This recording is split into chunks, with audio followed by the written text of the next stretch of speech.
Radio Mieux-être vous présente La vie enchantée avec Joanne Lazure.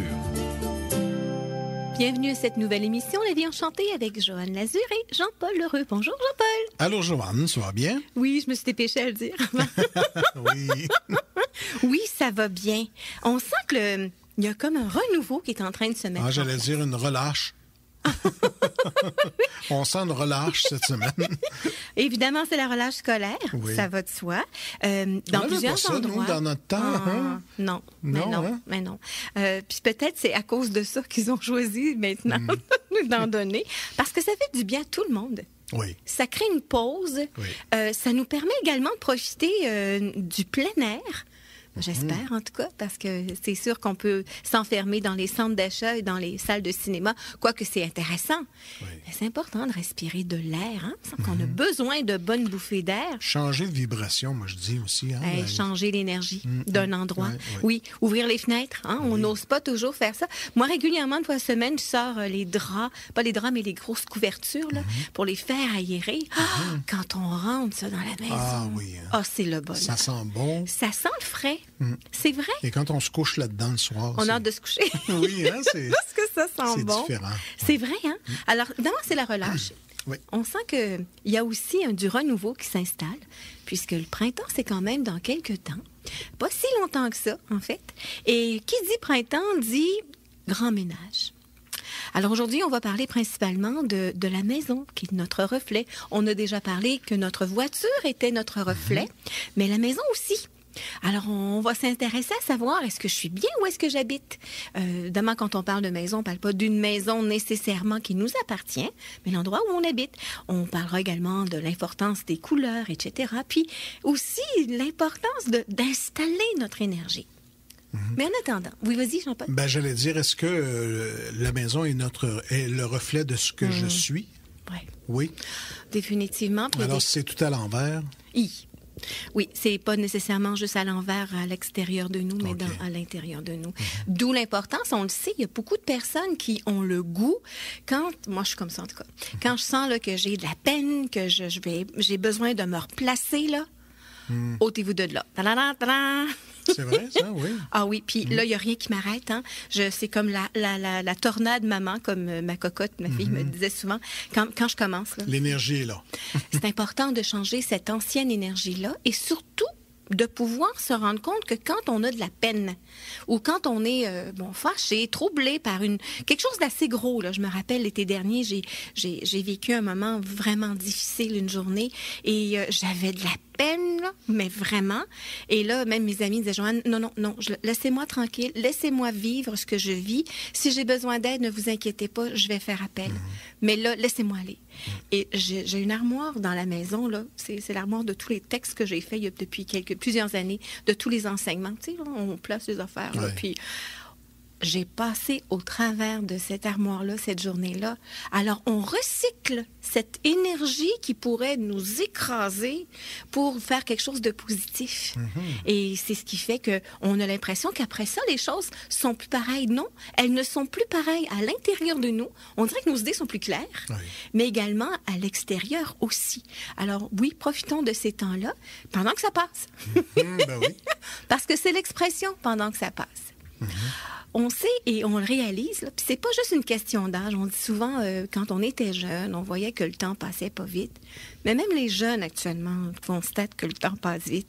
C'est une réalité qui est pas nécessairement palpable, mais qui est peut-être quantifiable. En tout cas, du moins, on s'en rend compte. Je sais pas combien de fois on fait « Oh non, pas déjà. Il n'y a pas déjà cette heure-là. » Le temps passe vite, est en accéléré. Mais ça dépend. Quand on va en auto avec des enfants à un endroit qui est à Québec, mettons... On est-tu arrivé, là? Oui, c'est vrai. On arrive quand, là? Oui, c'est vrai. Mais c'est une réalité, mais on réalise quand même que dans la vie de tous les jours, de plus en plus souvent, les choses passent vite. Et c'est tout à notre honneur, d'une part, parce qu'on réalise que ce que l'on pense se manifeste beaucoup plus rapidement, autant d'un côté que de l'autre. D'où l'importance, et on le dit à maintes fois, de faire attention à ce qu'on dit. Il y a une expression qu'on utilise souvent, Jean-Paul, je ne sais pas si toi ça t'arrive de le dire, mais quand je l'entends, j'ai souvent un petit sourire. bon, là, par exemple, une personne qui est pigiste, qui travailleur autonome, donc qui a l'habitude de créer son emploi, son travail, avoir des propositions. Son horaire. Un horaire. Fait que c'est une certaine liberté. Hein? Et par contre, évidemment, peut vivre une insécurité. Oui. Alors, va dire oui à tout ce qui lui est présenté. Je le prends tout. Je prends tout ce qui passe. Je prends tout ce qui passe. Et ça suppose que ça va peut-être arrêter, donc je prends tout. Hein? Évidemment, ça nourrit une insécurité, puis en même temps, ça suppose que peut-être que ça pourrait arrêter. Hein? Ça a l'air de rien, mais c'est une réalité. Un peu, par exemple, comme dire, profite-en pendant que tu es jeune. Hein? Ou que, là, aujourd'hui, je me rappelle, j'entends souvent certaines personnes qui ont peut-être une moins grande mobilité ou du moins une grande santé et qui disent, aujourd'hui, là, j'ai fait mon ménage et j'en ai profité pendant que j'étais en forme. Hein? Ça suppose que demain... Oui, c'est exact. Ça crée comme une espèce de manque. Alors, attention en disant, j'ai fait beaucoup de choses aujourd'hui, j'en ai profité. On va arrêter là. Oui. Parce qu'en fait, on sait que si déjà on focus et on remercie sur aujourd'hui, c'était une bonne journée. Et je suis contente de cette journée-là. Productive, où j'ai pris du temps, mon moral était bon. Surtout quand on a des problèmes de santé, à des moments, on dit aujourd'hui, là, c'est une moins bonne journée, elle va être à oublier, celle-là. Mais si on a une belle journée, on va dire merci et non pas, en tout cas, je n'ai profité aujourd'hui parce qu'on ne sait pas demain. Non, on vient de créer quelque chose qui sera peut-être pas à la hauteur. Alors, prenons l'habitude de focusser sur des choses. Je suis contente. Merci. Ça a l'air de rien. C'est positif, finalement. Ah oui, mais c'est pas juste la pensée positive. C'est une forme de gratitude, de reconnaissance. Je sais pas, toi, Jean-Paul, j'ai été élevée comme ça. Genre, je sais pas si dans ta famille, on faisait ça. Sûrement. Par exemple, est de la même époque. C'est vrai, hein? La fameuse robe de chambre, juste au cas que peut-être on sait pas qu'on irait à l'hôpital. Non, ça chez vous, non, toi? non. Pour vrai? Non, non. Nous, ma mère, entre autres, ma grand-mère, puis moi, j'ai été élevée comme ça, qu'on avait une robe de chambre tout à fait neuve. Oui, au cas. Au cas où on serait hospitalisé, on aurait au moins une robe de chambre flambant neuve. Pour vrai, avec des pantoufles qui allaient avec, évidemment, qu'on ne mettait jamais. Fait qu'une fois par année, au grand promenage du printemps, on relavait, qu'on replaçait dans une belle housse en attendant que peut-être on ne sait pas.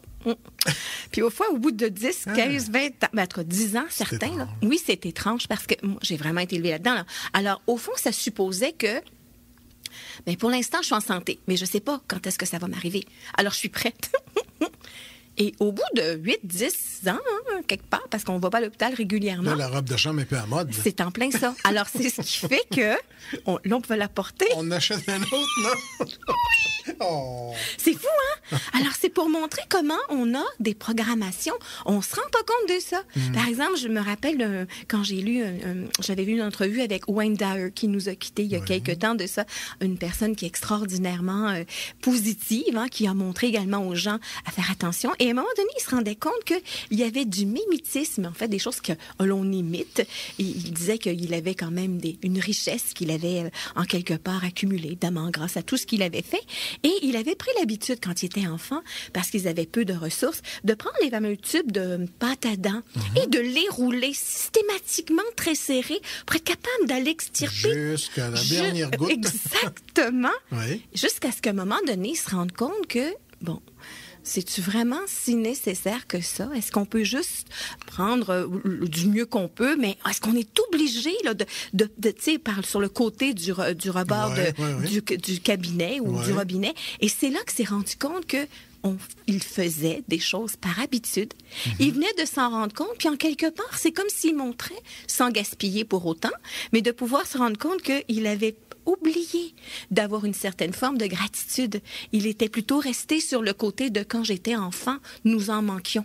Et on devait faire attention, plutôt que de dire « Hey, j'ai le bonheur, j'ai la chance, j'ai la joie », encore là, sans gaspiller, mais de pouvoir en profiter. Alors, pendant que ça passe, on va se rendre compte que c'est important, mais qu'on peut également focusser sur autre chose de positif. On parlera de la maison dans quelques instants, mais en attendant, on se dit, ce n'est pas parce que les choses sont difficiles que nous n'osons pas les faire. C'est parce que nous n'osons pas les faire qu'elles sont difficiles.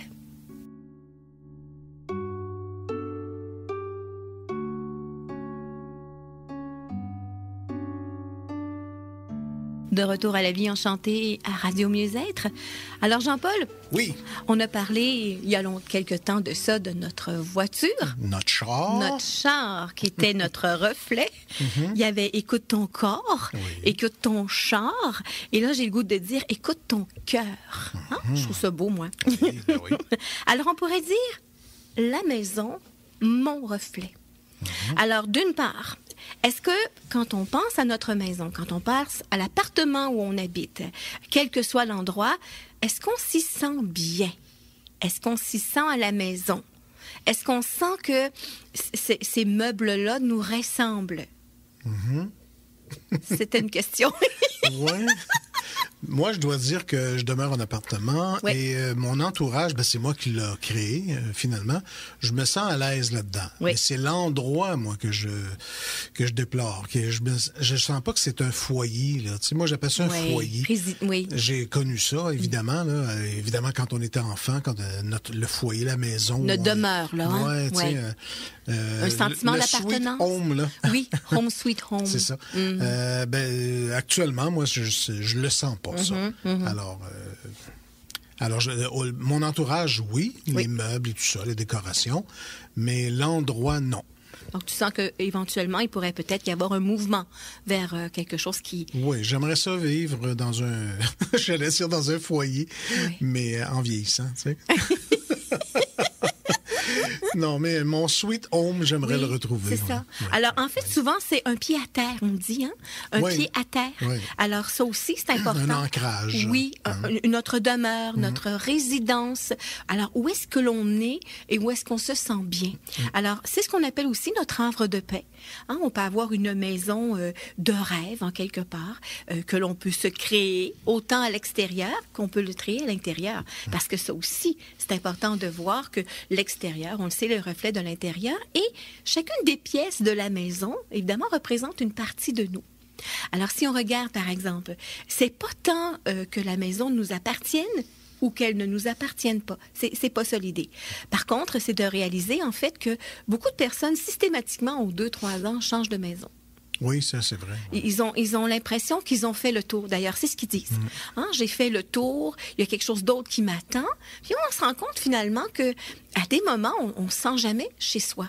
C'est comme si on était toujours en exploration. Alors souvent, il y a des gens comme ça qui attendent toujours à l'extérieur que des choses les rendent heureux. Quand en réalité, c'est le contraire. Quand on fait des changements à l'intérieur de nous, c'est là qu'on a besoin de façon sans équivoque, en fait, de Mais là, je changer. t'arrête. J'ai un ami qui a déjà dit, moi, on n'est pas des plantes. Tu sais, les plantes vont s'ancrer en quelque part.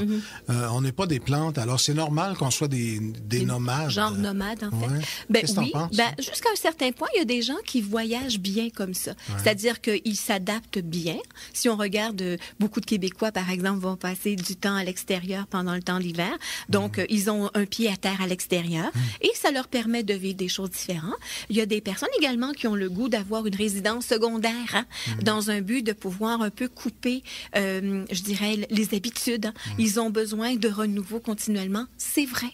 Par contre, c'est important de voir qu'il y a des gens qui, systématiquement, sont nés dans une ville, ont vécu dans cette ville-là, et vont mourir dans cette ville-là. Et c'est pas mauvais non plus, en quelque part. C'est surtout, comme on disait tantôt, un sentiment d'appartenance. Quand on pense à la maison, quand on sent, par exemple, qu'on est au travail ou on est à l'extérieur et qu'on vient pour penser en disant « Je retourne à la maison ce soir ». Est-ce que ça fait « wow » ou ça fait « mais je pense que je vais me trouver plein d'affaires à faire pour arriver le plus tard possible ». Ça, c'est un indice, évidemment. Alors, est-ce que c'est parce que, à cause des gens qui y habitent, ça peut être le conjoint, la conjointe, ça se peut, comme ça peut être, en fait, un reflet de moi. Donc, si jamais il y a un « wow » qui fait que lorsque je pense à la maison puis que je n'ai vraiment pas le goût d'y retourner, il y a lieu de vérifier où est-ce que je me sens bien. Dans quelle pièce je me sens bien. Et à la limite, je vais me créer un espace pour moi. Souvent, les hommes, c'est le fameux garage. Oui, ben oui. Si on regarde les outils, leur atelier, une façon de se regrouper, de se retrouver. D'ailleurs, de plus en plus, on fait même des rénovations de garage, ce qu'on n'aurait pas nécessairement pensé il y a quelque temps de ça. Et nous, en tant que femmes, est-ce qu'il y a un endroit où on se sent bien? La cuisine? Pas nécessairement. Ah non? En fait, c'est qu'on peut, parce qu'il y a plusieurs personnes qui, effectivement, sentent que c'est la femme qui est la maîtresse de la cuisine, en quelque part. Et on peut évidemment la partager, puisqu'il y a de plus en plus d'hommes, et même des enfants qui choisissent. Cuisine. Oui, et c'est extraordinaire. La cuisine, nous, surtout chez nous, les Québécois, c'est très rassembleur. Oui. Hein? Alors, si on regarde le fait que, quelle est la pièce de la maison que j'aime le plus? Alors, c'est important d'aller voir surtout comment moi je m'y sens. Est-ce que j'ai placé des objets qui me ressemblent? J'ai eu une jeune élève dernièrement qui pour des situations financières, une situation financière plutôt difficile, qui a reçu en cadeau, un peu à gauche et à droite, des meubles et des objets qui ne lui appartenaient pas du tout, qui lui ont été donnés, histoire de pouvoir combler l'appartement. Et au bout de quelques jours, elle me dit, mais je me sens vraiment pas chez nous. Ce sont pas des meubles que j'aurais acceptés ou que je me serais procurés, mais je suis pleine de gratitude du fait que j'ai une table, des chaises, un sofa, etc. Et au bout de quelques semaines, elle s'est rendue compte qu'elle pouvait tout simplement les mettre à sa couleur. Alors que ce soit un petit drap de côté, un petit cadre d'un autre. Alors finalement, au bout de quelques jours, elle avait placé son énergie dans son appartement et les meubles, c'est comme si elle ne les voyait plus. Alors elle aurait justement réussi à dégager ces énergies-là. Et c'est là que c'est important de voir. Que ce soit une maison neuve, que ce soit un appartement que l'on va, parce que prochainement, on va se préparer à vouloir peut-être déménager, un meuble, un appartement, une maison a une histoire. Alors, on peut, évidemment, quand on fait on décape, par exemple, un meuble, qu'est-ce qu'on fait au fond? On va lui enlever l'ancienne couche de couverture. Oui. Des fois, c'est plusieurs épaisseurs de Des fois, on a des surprises de voir des couleurs. Ouais! Ah oui, systématiquement. Nous, on a une petite chaise à la maison. Elle a été verte, elle a été bleue, elle a été jaune, elle a été rouge. Elle a eu toutes les couleurs. Puis finalement, on arrive même à trouver le bois d'origine. Alors, je pense qu'elle a 100 ans, cette chaise-là. Fascinant. Alors, c'est de voir qu'on n'enlève pas juste la peau. On n'enlève pas juste les couches de peinture. On enlève les anciennes énergies. Pour lui remettre, donc, au goût du jour, et c'est pas juste au goût du jour, avec une énergie recyclée. C'est ça, il faut le répéter, que les choses contiennent de l'énergie définitivement. De personnes. D'ailleurs, il y a des médiums qui ont comment on appelle ça? La kinésiologie. La kinésiologie, oui. C'est que le médium prend l'objet qui appartenait à quelqu'un et est capable de parler de la personne. Mais tout à fait. Parce qu'il y a encore des vibrations. Ça peut être montre ou une bague. Un bague, ça peut être un bijou, on le dit, ça peut être un objet, ça peut être un vêtement, ça peut être un appartement aussi. C'est ça. Et définitivement, et c'est pour cette raison que c'est une bonne chose actuellement qui est, je dirais, plein d'inspiration partout, de rénover, de faire des changements dans les maisons, les retaper en fait, alors les mettre au goût du jour. Ce que ça veut dire, c'est qu'on dégage les anciennes énergies qui étaient présentes dans les lieux et on y replace une nouvelle énergie et notre énergie. Systématiquement, Jean-Paul, les rénovations, ça réveille les morts. Quand on parle de mort, attention, on va parler des anciennes énergies, d'anciennes émotions. Alors qu'on retrouve, on enlève une carpette, on va également peindre des murs, des fois juste une couleur différente. Ça vient de changer le tout, à peu de frais. Mais ce qui est surtout important derrière ça, c'est pourquoi qu'on y pense pendant des années et qu'à un moment donné, c'est le temps. C'est aujourd'hui qu'on fait ça, parce qu'on est prêt. Et que quand on fait le changement, par exemple, de tout ce qui est moquette ou plancher, c'est comme si on solidifiait notre base également. Qu'on replaçait nos pieds dans une énergie qui était différente pour arriver à un changement, qui n'est pas juste un changement d'énergie dans la vie de tous les jours, mais on ose avoir une base plus solide. Comme la fondation de définitivement. Alors, c'est sûr que si on habite, même si on habitait, par exemple, dans un condo sur plusieurs étages, il reste que notre base devient la même chose. Et quand on change le plafond, par exemple, ou qu'on change la couleur du plafond, parce que c'est pas tout le temps que l'on va rénover, par exemple, ou repeindre une pièce, on va pas nécessairement systématiquement faire le plafond. D'ailleurs, c'est embêtant. On a plein de petits picots de peinture. Surtout quand il y a comment on appelle ça, le Jean-Paul, le stucco. Ah, monsieur. Ça existe encore, en fait. J'ai déjà eu ça. Hein. Ah oui, puis là, on fait systématiquement dans les appartements en béton, par exemple. Hein, on sent que avec les rouleaux, là, ça s'en va partout. Là. Ouais. Alors, quand on peint ou quand on refait, par exemple, que ce soit la toiture d'une maison ou encore les toits, donc les plafonds, c'est signe qu'on crée une ouverture au niveau également de nos pensées, par exemple. C'est comme si on créait une ouverture ou une connexion spirituelle. Alors, également, quand on change la couleur des murs, la disposition des meubles, on a le goût que les choses changent à l'extérieur parce qu'à l'intérieur de nous, il y a clairement eu un changement. Alors, c'est intéressant de voir que on a pendant longtemps une idée de le faire. On peut commencer à changer ou à vouloir changer les couleurs. Un meuble que ça fait longtemps qu'on a, où on choisit de le libérer, de lui donner son 10% ou son 4%. Son 4%. Oui. Ou simplement le changer, mais on va changer sa vibration. Et c'est pas juste l'extérieur, c'est aussi l'intérieur. Alors, c'est aussi important de faire attention. Par exemple, si un meuble est brisé, quand on le renipe. On le dit souvent, hein, un appartement, une maison, un meuble a besoin de beaucoup d'amour. Oui. C'est vrai. Il y a des maisons aussi, je suis en train de penser, parce que moi, j'ai un ami qui là où lui a grandi, la maison était 3 fois centenaire. Et il doit y avoir des énergies de toutes sortes là-dedans, là. Hein? Difficile à... Oui, définitivement. Difficile à déloger. À déloger, d'ailleurs, j'ai une grande histoire que je pourrais raconter au cours de l'émission tantôt. Mais surtout, il y a dans mon livre « Médium un jour, médium tous les jours », j'en fais part de ce voyage-là que j'ai fait en Ontario avec des amis où on avait réservé une maison. Puis finalement, on n'a pas pu avoir celle qu'on avait réservée. Donc, on se retrouve avec une maison victorienne. Okay.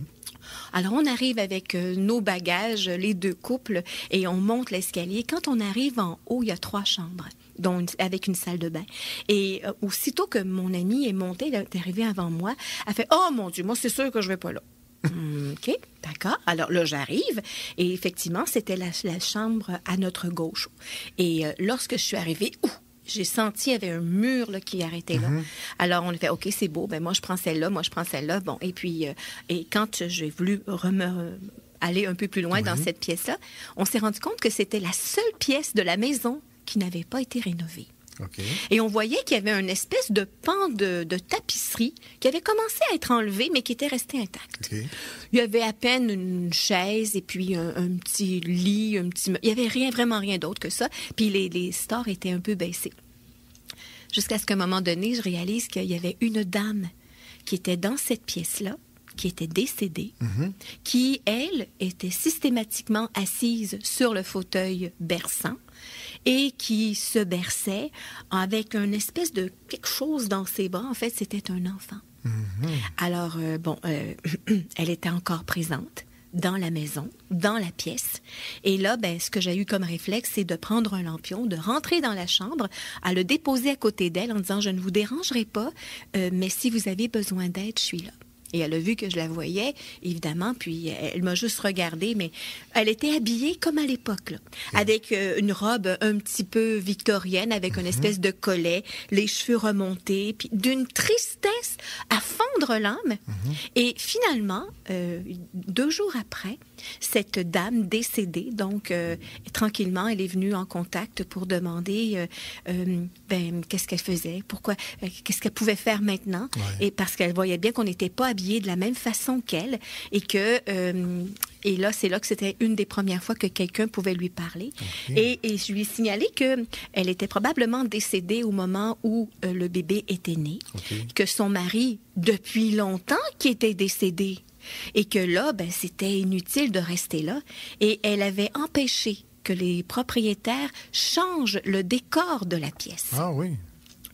Parce que c'était sa maison, c'était son endroit à elle. Ils peuvent intervenir comme ça, oui? Mais je ne sais pas si les fameux propriétaires, parce qu'on n'en a pas vraiment parlé, on leur a juste signalé, on a remarqué qu'il y avait juste une pièce et la dame nous disait, chaque fois qu'on vient pour faire quelque chose dans cette pièce-là, il arrive toujours quelque chose. Alors, mon mari a eu un problème, il était tombé, on n'avait plus le temps. Il y avait toujours un contretemps important qui empêchait à ce que la rénovation soit faite. Alors, évidemment, elle se termine bien bien, cette histoire-là.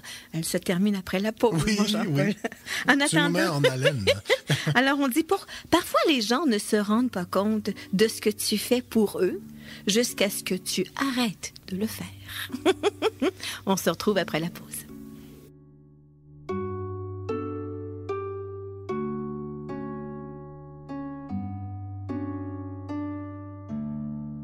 De retour à la vie enchantée. Oui. Alors, notre dame, Oui. pas notre dame, mais la madame, là, avec son bébé. Mais la question que je me posais, est-ce qu'elle ne savait pas qu'elle était décédée? Ou... Non, elle ne savait pas. En fait, elle savait qu'elle était décédée en couche, donc en accouchant, parce que c'était vraiment un tout petit bébé. Mais elle était tellement dans la tristesse et dans la désolation qu'elle était restée tout ce temps-là. Et c'est une des raisons pour laquelle la chambre n'était pas rénovée, que c'était même des meubles d'origine. OK. Et donc, elle restait dans son environnement. Exact. Et sans savoir nécessairement pourquoi les propriétaires avaient pas poussé plus qu'il faut le fait de pouvoir rénover, mais que c'était dans leur intention, mais que, bon, ils avaient comme compris que en temps et lieu, mais sans savoir pourquoi. Bon, j'ai pas vraiment poussé l'histoire en le raconter, mais ce qui est intéressant, c'est que nous, on était là pour une semaine. Et donc, il y a eu un contact pendant la nuit. Puis, régulièrement, la dame, pendant que je dormais, elle passait au travers du mur. Elle venait dans la chambre, puis elle regardait si je dormais. Puis évidemment qu'à un moment donné, je me suis réveillée, puis on a discuté un peu en lui signalant qu'elle pouvait véritablement faire le pardon, qu'elle pouvait amener son bébé avec elle, qu'elle allait probablement trouver son homme en quelque part de l'autre côté, et que si elle avait besoin d'aide, j'étais là. Et une nuit, donc la veille de notre départ, c'est drôle parce qu'elle est arrivée, elle était habillée un peu comme Mary Poppins, avec le vêtement d'époque. C'était drôle parce qu'elle avait le bébé d'un bras et en même temps une valise de l'autre. Et puis elle les a déposés au pied du lit en disant « Je suis prête ». Et il est arrivé comme une espèce de rayon de lumière dans la chambre, dans la pièce. Et finalement, elle a quitté, tout simplement. Et c'est intéressant parce que nos amis qui étaient dans l'autre pièce à côté, finalement, le matin, quand on s'est réveillé pour le petit déjeuner, on dit, on a rêvé à une madame et il y avait une lumière. C'était tout à fait lumineux. Et on sentait une odeur de fleurs. C'était très convivial. Et mon conjoint, à ce moment-là, s'était réveillé aussi. Évidemment, j'étais la seule à la voir et à lui parler. Mais il y a des histoires comme ça qui font qu'il y a définitivement des histoires dans certaines maisons, des objets qui sont habités, ça va de soi. Une autre histoire que j'ai écrite dans le livre Médium un jour, Médium tous les jours, manuel pratique du semeur d'espoir, c'est clairement dans un but de montrer que on a des perceptions et on ne sait pas toujours ce qui se passe. Par exemple, cette maison-là qui avait à l'époque 250 ans et plus. Ça fait quand même une bonne dizaine d'années, là, peut-être même, je dirais, presque 20 ans. Et c'est une maison qui est clairement centenaire. Elle a donc 250 ans, mais ce sont des passionnés d'art qui habitent cet endroit-là. C'est un domaine, en fait, et ils ont au minimum 50-60 000 objets antiques. Ah oui. Un peu partout, là. Il y a un magasin général, que c'est juste tout ce qui fait et concorde à un magasin, là, avec les anciens comptoirs, les petites bouteilles, les savons, tout. Il y a également un garage dans lequel les pelles sont d'origine, elles sont extraordinairement à l'état neuf.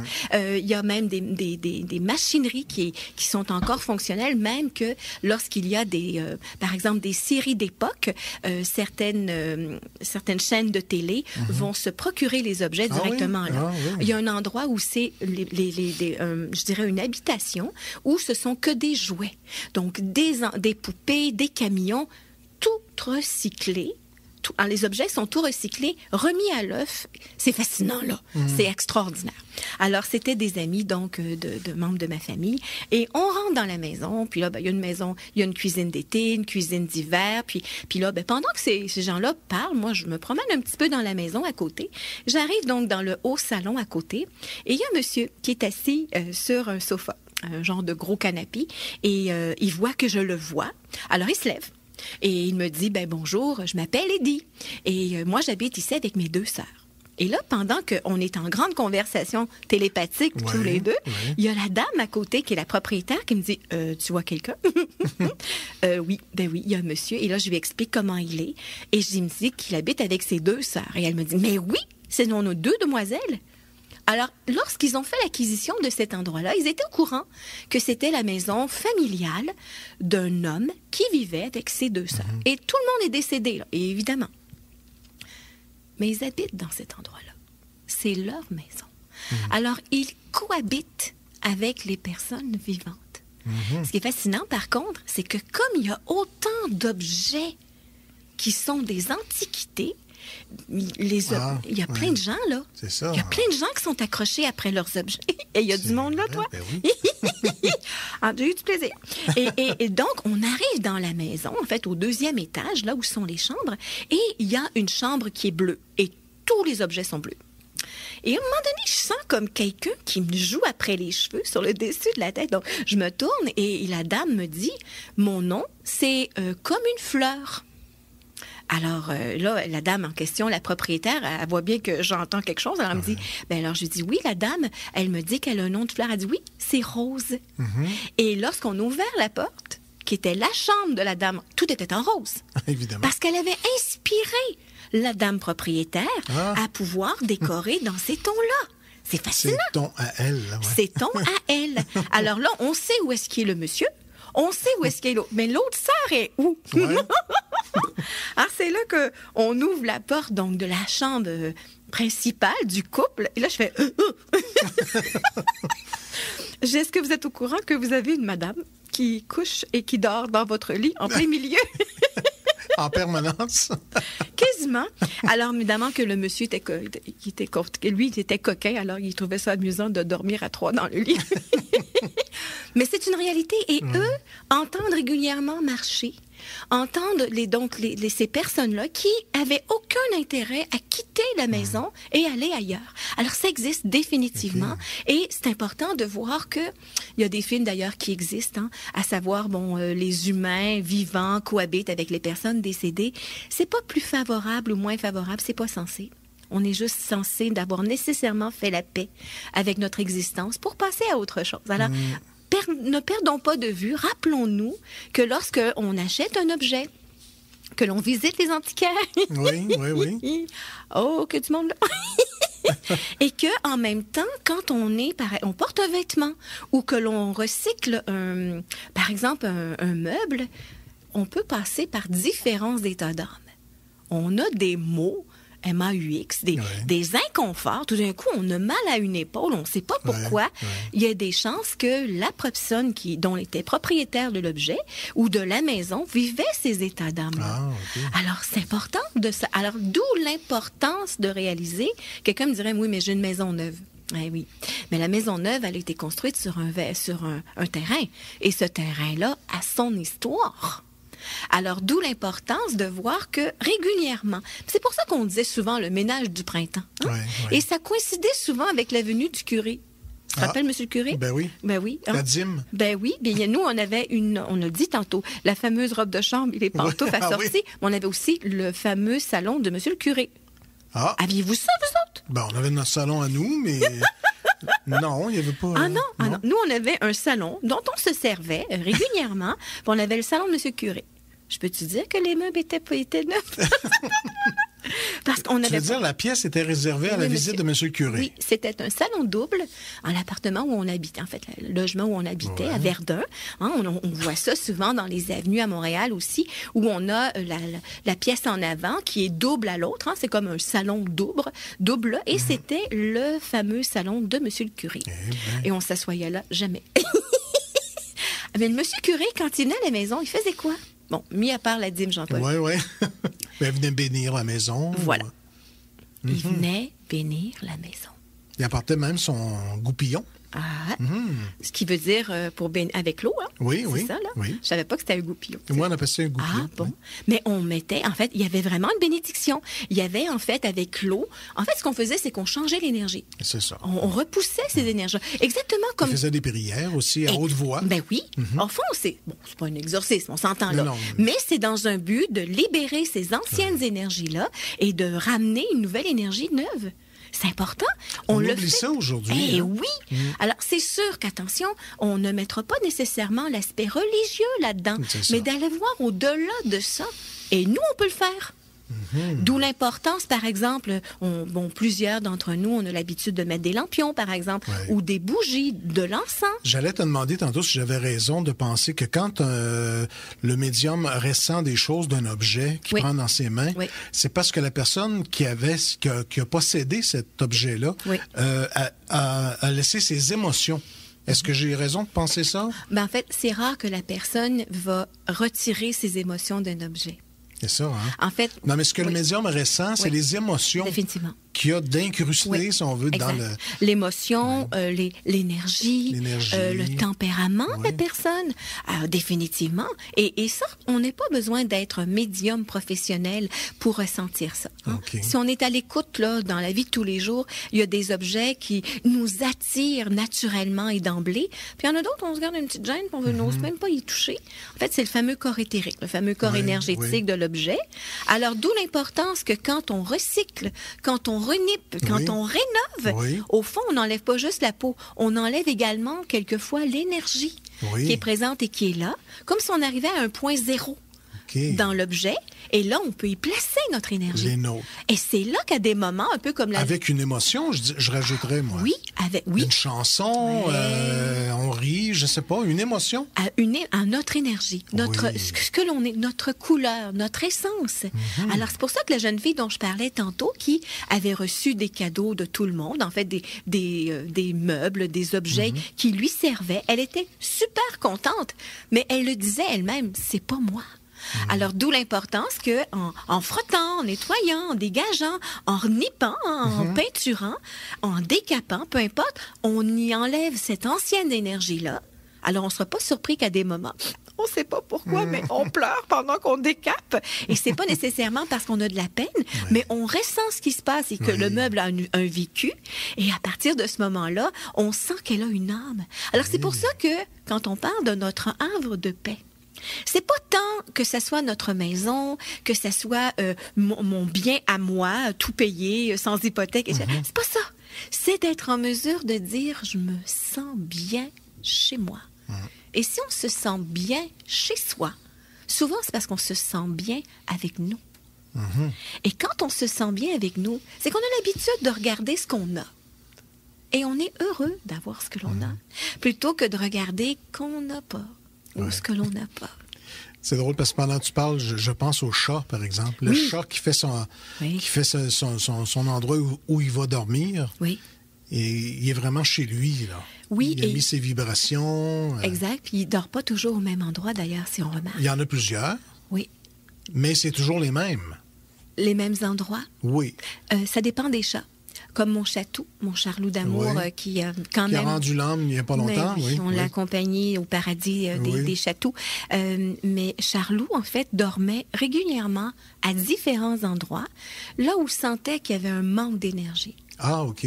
Et beaucoup de chats, si on les regarde, si on les Ouais. observe, vont aller peut-être aux mêmes endroits, comme tu dis, mais si on les observe, là, ils vont avoir leur préféré endroit, Ouais. mais ils vont systématiquement aller dormir aux endroits où il y a un manque d'énergie. Alors, si jamais votre chat a l'habitude de dormir sur votre lit, Oui. mais surtout à l'endroit où vous dormez, là, posez-vous une question. Cette journée-là, vous n'avez pas beaucoup d'énergie OK. et le chat est en train de vous aider là-dedans. Ah. C'est plus les chats que les chiens, par contre. OK. Oui. Les chiens ont plus peur dans l'énergie, mais les chats sont des bons capteurs en tant que tels. Un bon thermomètre d'énergie. Définitivement. Alors d'ailleurs, on dit beaucoup de gens rêvent leur vie, mais peu de gens vivent leurs rêves. Il est temps de vivre la vie que je me suis imaginée.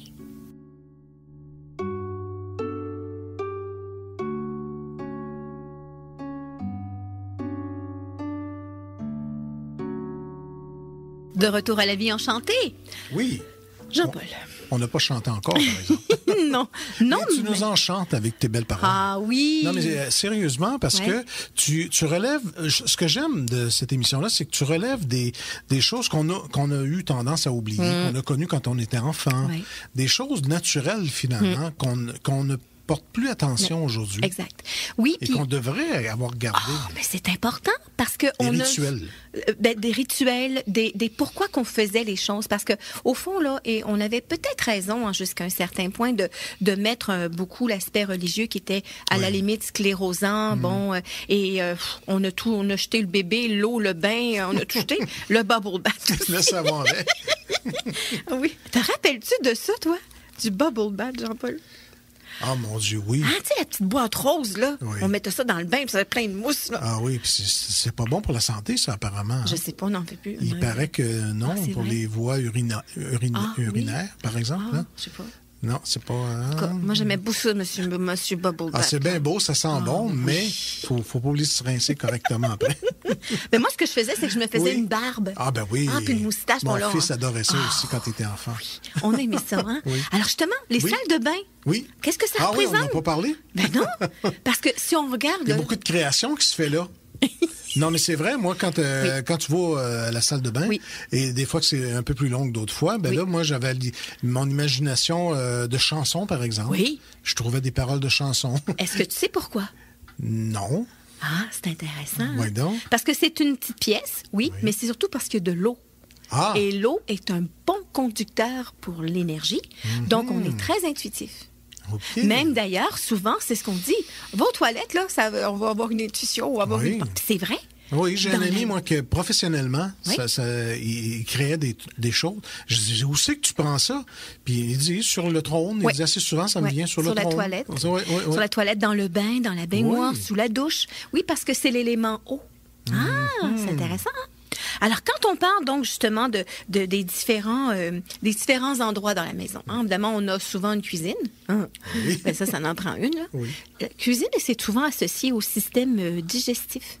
Okay. Dans le sens que tout ce que l'on mange, et c'est aussi beaucoup, si on regarde ça, là, surtout nous les Québécois, c'est beaucoup à la cuisine qu'on règle les comptes, qu'on règle les choses, on va célébrer des choses, on va discuter, on va se réunir. Il se passe beaucoup de choses. Il se passe beaucoup de choses dans la cuisine.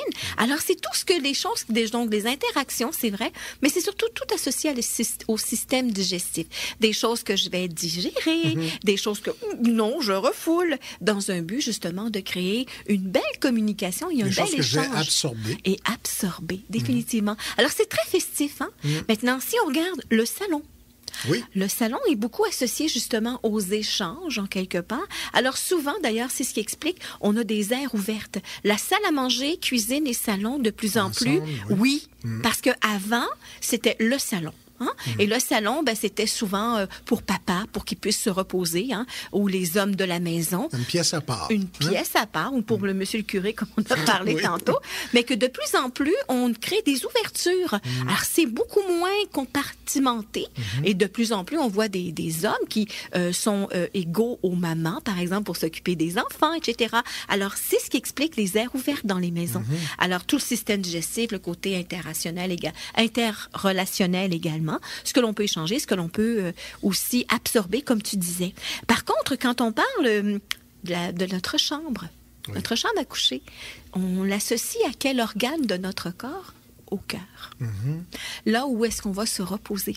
Là où est-ce qu'on va entrer dans son havre de paix? Alors, si jamais, par exemple, vous avez fait les rénovations, tout le monde fait les rénovations partout dans les maisons, mais vous avez oublié de faire la maison, ça peut expliquer également qu'on s'occupe de tout le monde sauf de soi. Si on oublie la chambre, tu veux dire. C'est ce que j'ai dit, non? Qu'est-ce que je disais? Tu as dit la maison. C'est ça, je voulais dire. Moi, je veux savoir si tu m'écoutais. Oui. Mais moi, je pensais à l'intérieur, hein, notre intérieur. Notre intimité, notre intérieur, définitivement. Alors, notre cœur. Alors, ce qui explique que si dans la maison, on a fait effectivement les rénovations de toutes les pièces et qu'on a oublié de faire notre chambre, il y a raison de réaliser que je devrais peut-être commencer à m'occuper un peu plus de moi, d'être à l'écoute de mon aspect intuitif. Elle devrait être quelle couleur, la chambre? Ah, ça dépend des gens. On va aller dans la cuisine dans quelques secondes. Pas la cuisine, mais dans les couleurs dans quelques secondes. Okay. Mais je te réponds dans quelques secondes. Je suis curieux. Parce que ça dépend des gens, évidemment, mais la salle de bain est associée à quel organe, selon nous? Des intestins. Oui, exactement. Oui. C'est vraiment l'endroit de libération. C'est vraiment l'endroit de dégagement. La propreté aussi, c'est l'endroit où on va se faire notre hygiène personnelle. Oui, c'est là qu'on fait du ménage. Oui. C'est là qu'on dégage. Hein? Alors, les salles d'eau, par exemple, les salles de lavage, c'est clairement ce qu'on dégage. Alors, l'importance que si jamais il y a un refoulement de toilette. Oui. Un lavabo qui est bloqué. Oui. Il y a un refoulement d'émotions également dans notre vie. Alors, ou dans la maison en général. Encore là, quand on parle du sous-sol, le sous-sol est beaucoup associé à l'inconscient. Alors, s'il arrive des dégâts, s'il y a des refoulements d'égouts, par exemple, des toilettes aussi qui débordent, ou encore des dégâts d'eau, il y a beaucoup d'émotions dans la maison. Alors, observons, qui pleure pas actuellement, là, ou quelle est la grosse nouvelle que l'on n'a peut-être pas digérée, parce que, dépendamment de la pièce, ou le dégât, ou que ça s'est passé, ça peut donner nos indices également dans ce qui se passe dans notre vie intérieure. Je pense à Nicole Gratton qui parlait des rêves et disait à peu près ce que tu dis, là, concernant le sous-sol, l'intérieur, l'inconscient, c'est ça. Exact. Au même titre que le grenier. Oui. Le grenier qui est plus au niveau de la tête en tant que tel. Alors, de plus en plus, on a le goût de pouvoir, justement, aménager des pièces à cet endroit-là, puisqu'on se branche au niveau de notre aspect spirituel. Qu'est-ce que tu penses des lofts, par exemple, où tout est... Tout est grand. Tout est en même place, là. Oui, puis le salon, la chambre, tout. Il n'y a pas de mal là-dedans, évidemment. C'est ce qu'on a beaucoup besoin de liberté, en quelque part. Et souvent, on va... Pas de cloison. Non, puis quelquefois, on va en mettre. On va avoir le goût de quelque ça, part. c'est le coin du salon. Oui, c'est ça. Que ça pas de mur, soit... mais... ou ça peut être un rideau, ça peut être une plante, des fois un tapis. Mais qu'on le veuille ou pas, on va quand même compartimenter. C'est vrai. Oui, et même nous, quand on était enfant, les fameuses maisons qu'on a fait avec des couvertures puis des édredons, quel bonheur! Oui. D'ailleurs, en relâche, dans les écoles, j'ai aperçu tantôt les studios étant dans un centre communautaire, les studios de la radio. J'ai vu justement que des jeunes avaient commencé avec des gros coussins à préparer des maisons. Quel bonheur! Oui. Je me rappelle quand j'étais enfant. Ah oui, c'est les boîtes également de réfrigérateurs. Alors, quand on parle donc des couleurs, parce qu'elles ont une influence. Oui. Je me rappelle, moi, quand j'étais adolescent, j'avais le goût d'avoir une chambre avec les murs jaunes et le tapis rouge. Oh là! À ce moment-là, j'avais besoin d'énergie. Et on pourrait penser que je dormais mal. Dans mon cas, ça a été une de mes plus belles chambres parce que ça répondait exactement à moi à ce moment-là. Alors, c'est là qu'il n'y a pas une bonne ou une moins bonne couleur. Alors, quand on a des jeunes, des enfants, nos ados, nous, dans notre temps, c'était pas nécessairement les choix. On n'avait pas toujours le choix de nos couleurs. Nous, moi, dans mon cas, c'était un cadeau de fête qu'on m'avait fait. Donc, j'avais eu le choix de choisir ces couleurs-là. Mais nous, dans nos générations maintenant, laissons l'enfant choisir ses couleurs parce que c'est vraiment le complément de ce dont il a besoin. Alors, quand on parle des bleus, dans les tons de bleu, toutes les tons... C'est mon cas. Oui, oui, parce que c'est moi bleu. D'une part, le bleu, la couleur bleue, quand on parle sur les murs ou sur les vêtements, c'est une couleur qui est très calmante. C'est vraiment une couleur qui va calmer, qui va nous apaiser, exactement ça. Et d'ailleurs, quand une personne a du bleu, Jean-Paul, dans son aura, c'est signe que la personne a un don de guérison naturelle. Ah oui? Oui. Par contre, la couleur de guérison, c'est le vert. Est-ce que j'ai du bleu dans mon... J'ai pas pris ça pour exemple pour rien. Alors, définitivement, quand on parle de quelqu'un qui va être apaisant, sécurisant, alors c'est ce que tu es, d'une part, et c'est ce que tu dégages aussi. Alors, c'est ce qui fait que tu peux avoir besoin du bleu, dans ton cas, dans un but de t'apaiser toi-même et de créer une harmonie dans ces couleurs-là. Alors, quand, par exemple, on parle de la couleur de guérison, officiellement, c'est le vert. D'ailleurs, si on regarde, souvent dans les endroits les hôpitaux, par exemple, il y a beaucoup de bleus et les verts. vêtements des chirurgiens. Alors, je ne sais pas si quelqu'un y a pensé, là, mais alors si on veut donc récupérer, si on veut sentir qu'on a besoin de se refaire après une période un petit peu plus troublante, qu'on a besoin de calme, de sérénité, ça pourrait être dans les tons de bleu et de vert, genre turquoise, par exemple. Oui.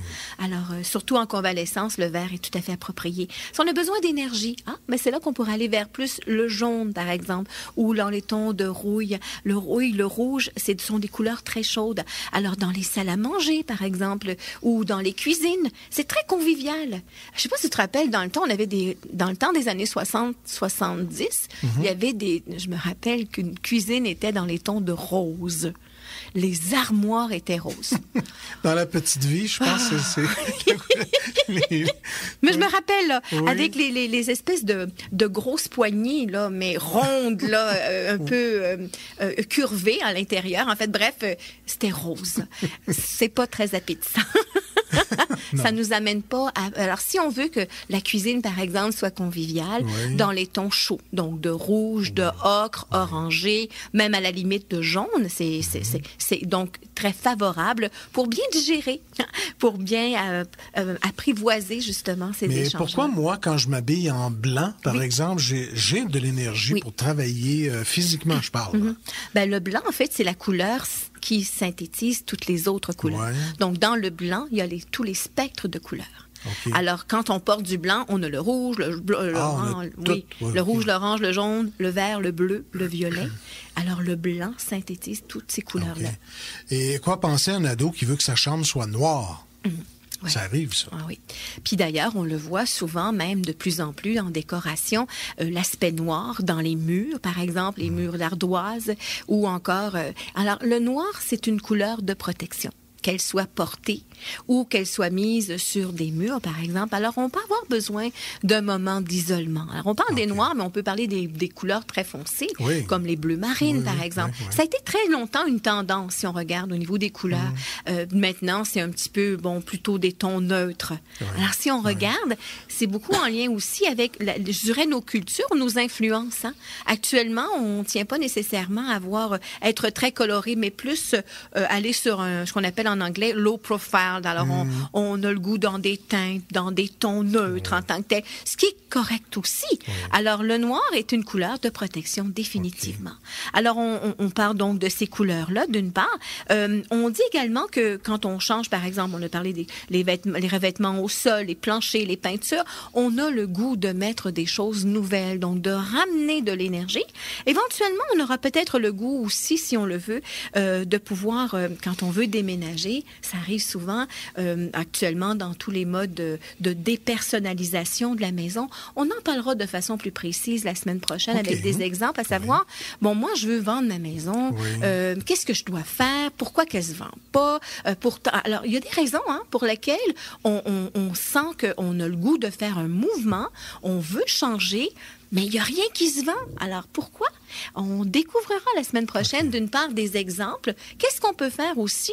Mais surtout, c'est important de voir que quand j'ai envie de changer, là, on dit souvent, ça change le mal de place.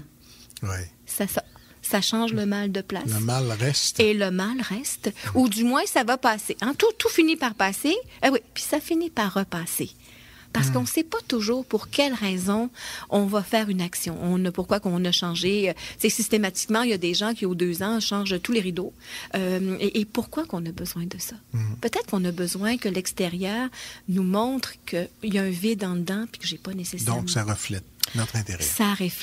Ça reflète clairement notre intérieur.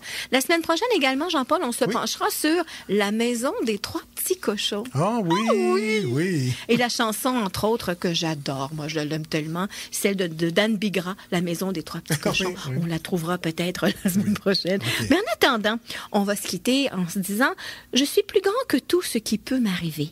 Toutes ces choses, la tristesse, le malheur et la souffrance, elles sont devant ma porte, mais je suis dans ma maison et je suis le seul à posséder la clé. On fait entrer ou on laisse à la porte. Alors Jean-Paul, c'est un plaisir d'avoir partagé ce micro. C'est partagé aussi. On se retrouve la semaine prochaine avec les maisons. Je m'en retourne chez vous.